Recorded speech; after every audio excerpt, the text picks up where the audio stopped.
Hello दोस्तों, अगर आपको स्लिप डिस्क या डिस्क बल्जिंग हो गई है जिसकी वजह से आपको सियाटिका का दर्द हो रहा है, या आपके कमर से पैरों में सुनपन झंझनाहट हो रही है, या आपके पैरों की पिंडली की नस चढ़ जाती है, या आपको लगता है कि आपका एक पैर कमज़ोर हो रहा है, तो ये वीडियो आपके लिए है। क्योंकि आज मैं आपके लिए कुछ ऐसी एक्सरसाइजेज लेके आया हूँ। अगर आप इन एक्सरसाइजेज को कर लेंगे तो आप अपनी इन दिक्कतों को काफ़ी हद तक के ठीक कर सकते हैं। इसलिए आपसे रिक्वेस्ट है कि इस वीडियो को सेव कर लीजिए, ताकि आप जब भी एक्सरसाइज करें तो एक्सरसाइज करने में कोई गलती ना करें। और अगर आप इस वीडियो को पहली बार देख रहे हैं तो हमारे चैनल को सब्सक्राइब जरूर कर लीजिए। मैं हूं आपका अपना physiotherapist doctor Mahmood Ahmed, physiovedic rehabilitation centre, Indira Nagar, Lucknow. चलिए दोस्तों, जल्दी में मैं आपको बता दूं कि आपको दिक्कत होती क्यों है। हमारा स्पाइन छोटी छोटी हड्डियों से मिलकर बना हुआ है और इन्हीं हड्डियों के बीच में आप ये नसें देख रहे हैं, ये नसें जाती हैं। जब इन नसों पे कोई दबाव पड़ता है, ये आपकी हड्डी हल्की बढ़ी हुई है और इस नस को दबा रही है, दबने की वजह से ये नस जहां जाती है उसका दर्द वहां तक के होता है। तो इस नस को हटाने के लिए मैं आपको जो एक्सरसाइज बताने जा रहा हूँ, आप इन एक्सरसाइज को करिए।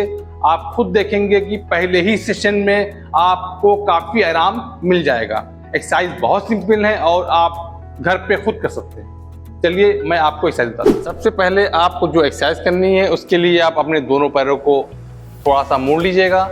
मोड़ने के बाद अपने पैरों को हल्का सा बीच में गैप बना लीजिएगा, इस तरह कर लीजिएगा। और करने के बाद अब आपको करना क्या है कि अपने दोनों हाथों को आप अपने यहाँ पे ये जो हिप की हड्डी होती है यहाँ पे हाथ रख लीजिएगा और फिर आपको अपनी इस हड्डी को आगे की ओर पुश करिएगा। इसका सबसे अच्छा तरीका ये है कि आप अपने पैरों से हल्का सा धक्का दीजिएगा और पेट को फुला लीजिएगा। जब आप पेट फुलाएंगे तो आप ये हड्डी आगे जाएगी, तो वापस करिएगा। इसी तरह आप देखिए, जब करते हैं तो आप कर तो रहे हैं, आप पेट फुला रहे हैं, लेकिन आपका पूरा प्रेशर आपकी कमर पे आ रहा है और यहाँ पे जो नस दब रही है, वहाँ की जो मांसपेशियाँ वीक होती हैं उसका आइसोमेट्रिक मूवमेंट होगा और जितना मूवमेंट होगा वहाँ की मांसपेशियाँ स्ट्रांग होंगी और आपके पैरों में जो दर्द जा रहा है उसमें आराम मिलेगा। इस एक्सरसाइज को आप लगभग 15 से 20 बार करिएगा। तो फिर आपको इसी पोजीशन में रहना है और अपने पेट को अंदर की ओर खींचना है। देखिए, जब आप पेट अंदर की ओर खींच रहे हैं कि आपकी जो हड्डी है इधर आ रही है, इसे हम लोग पोस्टीरियर पेल्विक टिल्ट कहते हैं। इसी तरह आप इसको करिए, लगभग 5 सेकंड तक होल्ड रखिए, फिर छोड़िए।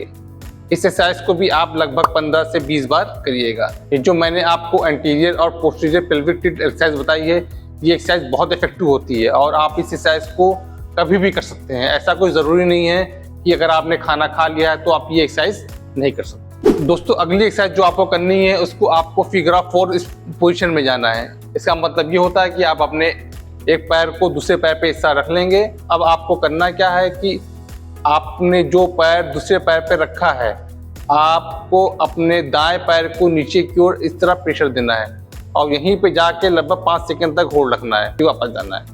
इस तरह जब आप करते हैं तो आप देखते हैं कि आपकी ये जो हिप है और जो आपकी कमर है, यहाँ पे काफ़ी प्रेशर पड़ता है क्योंकि यहाँ की मांसपेशियाँ बहुत वीक होती हैं। आप ये जितना करेंगे आपकी यहाँ की मांसपेशियाँ स्ट्रांग होंगी और जो आपकी नस दब रही है वो हटना शुरू हो जाएगी।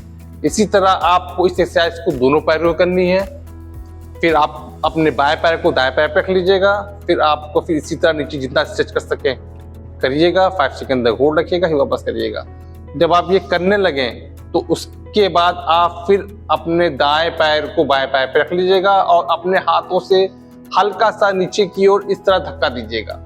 पहले आपने अपने पैरों की ताकत से किया था, लेकिन अब आपको पैर से ताकत भी लगानी है और अपने हाथ से आगे की ओर धक्का देना है। जब ये आगे धक्का देते हैं तो और एक्स्ट्रा स्ट्रेच आता है और जितना स्ट्रेच आएगा यकीन मानिए आपको बहुत आराम मिलेगा। इस एक्सरसाइज को भी आप लगभग 15 से 20 बार करिएगा। और दोस्तों, अगर आपको यहाँ तक का मेरा वीडियो पसंद आया हो तो एक लाइक बटन जरूर दबा दीजिएगा, क्योंकि आपका हर लाइक बटन मुझे और मेरी टीम को काफ़ी मोटिवेट करता है। और अगर आपकी कुछ क्वेरीज हैं तो कमेंट बॉक्स में जाके कमेंट लिखिए, मैं आपके कमेंट का जवाब जरूर दूंगा। अब दोस्तों, आपको जो अगली एक्सरसाइज करनी है इसके लिए आप अपने दोनों पैरों को मोड़ लीजिएगा। मोड़ने के बाद दोनों तलुओं को इस तरह मिला दीजिएगा। मिलाने के बाद आपको बटरफ्लाई मूवमेंट करना है। जैसा कि आप देखते हैं, जैसे इस तरह आपको बटरफ्लाई मूवमेंट करना है। आप जितना करेंगे, देखते हैं कि आप दोनों पैरों से कर रहे हैं तो पूरा प्रेशर आपकी कमर पे आ रहा है। आप कमर भी देख रहे होंगे तो कमर हल्की सी ऊपर की ओर उठ रही है। तो जितना होगा उठेगी, आपकी नसों पे जो दबाव जा रहा है वो कम होगा और आराम मिलेगा। तो जब आप 20 से 25 बार कर लें तो आप अपने दोनों हाथों को घुटनों पर रख लीजिएगा और अपने हाथों से नीचे की ओर प्रेशर दीजिएगा। जब आप हल्का सा प्रेशर देते हैं तो आप खुद देखेंगे कि आपकी कमर पे और ज़्यादा प्रेशर आएगा, और जितना प्रेशर आएगा आपकी कमर की मांसपेशियां मजबूत होंगी और आपके कमर में जो दर्द हो रहा है, पैरों में जो सुनपन झंझनाहट हो रही है, इसमें आराम मिलेगा। इस एक्सरसाइज को भी आप लगभग 5 से 10 बार कर लीजिएगा। अब दोस्तों, आपको जो अगली एक्सरसाइज करनी है उसको हम लोग कोबरा पोज एक्सरसाइज कहते हैं। इसके लिए आप पेट के बल लेट जाइएगा और आपने देखा होगा कि जैसे कोई कोबरा होता है, जिस पोजीशन में रहता है उसी पोजीशन में आपको रहना है।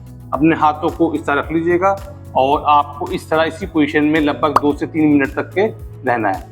आप देख रहे हैं कि आपका पूरा प्रेशर आपकी लोअर स्पाइन, जिसे हम लोग लंबर स्पाइन कहते हैं, यहाँ पड़ रहा है। जैसा कि मैंने पहले ही बता रखा है कि जितना प्रेशर पड़ेगा आपकी जो नसें हैं वो खुलेंगी और उसमें आराम मिलेगा। इस पोजीशन में लगभग 2 से 3 मिनट होने के बाद अब आपको करना क्या है कि जिस पैर में आप पे खिंचाव आ रहा है, जैसे कि मेरे दाएं पैरों में खिंचाव आ रहा है, तो आपको करना क्या है कि अपने पैरों को थोड़ा दाएं कर लीजिएगा और अपने कंधे को बाएं साइड कर लीजिएगा और फिर आपको इस कोबरा पोज में जाना है। अब आप इस पोजीशन में हैं तो आपके बाएं साइड काफ़ी दबाव पड़ रहा है और दाएं साइड खिंचाव नहीं आ रहा है, क्योंकि जो नस दब रही है आपकी दाएं साइड दब रही है। जब आप इस पोजीशन में करते हैं तो बीच में हल्का सा गैप बढ़ता है और जितना गैप बढ़ेगा वो आपकी नसों को रिलीज करेगा और आपके पैरों में जो दर्द जा रहा है उसमें आराम मिलेगा। इस पोज में आप लगभग 2 से 3 मिनट तक के रहिएगा और लगभग 3 से 4 सेट कर सकते हैं। अब दोस्तों, जो आपको अगली एक्सरसाइज करनी है, ये एक्सरसाइज थोड़ी टफ है, तो शुरुआत में आप इस एक्सरसाइज को अवॉइड करिएगा। अगर आप कर सकें तो बहुत अच्छी बात है। ये एक्सरसाइज बहुत ही इफेक्टिव होती है और आपको इस एक्सरसाइज को करने में बहुत अच्छा आराम मिलता है। इसके लिए आपको पेट के बल लेट जाना है।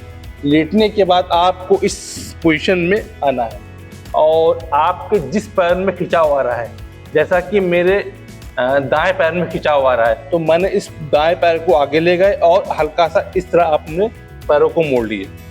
मोड़ने के बाद आपका जो बायां पैर है उसको थोड़ा सीधा कर लीजिएगा और अब आपको अपने हाथों के सहारे से आगे की ओर झुकना है।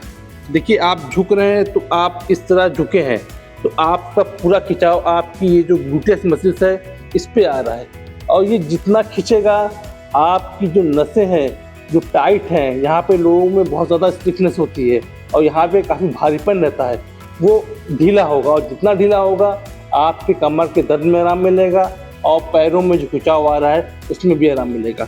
इस पोजीशन में लगभग आप 15 से 20 सेकंड तक के रह सकते हैं और इसके आप लगभग 5 से 10 रिपीटेशंस करिएगा। दोस्तों, ये जो मैंने आपको एक्सरसाइज बताई है, आप इन एक्सरसाइजेस को दिन में 2 बार करिए, लगातार करिए।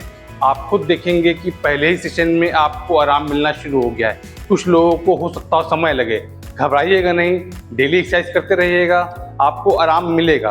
और अगर आपको इस एक्सरसाइज को करने में कोई दिक्कत हो रही है, कमेंट बॉक्स में जाइए, कमेंट बॉक्स में जाके लिखिए, मैं आपके कमेंट का जवाब दूंगा। और अगर आप मुझसे पर्सनली कंसल्ट करना चाहते हैं तो आप मुझे इस नंबर पे व्हाट्सएप करिए। इसके लिए आपको एक छोटा सा अमाउंट पे करना पड़ेगा। जब आप मुझे व्हाट्सएप करेंगे तो पेमेंट की पूरी डिटेल आपको व्हाट्सएप के माध्यम से भेज दी जाएगी। और अगर आपको ये वीडियो पसंद आया हो तो एक लाइक बटन जरूर दबा दीजिएगा, क्योंकि आपका हर लाइक बटन मुझे और मेरी टीम को काफ़ी मोटिवेट करता है।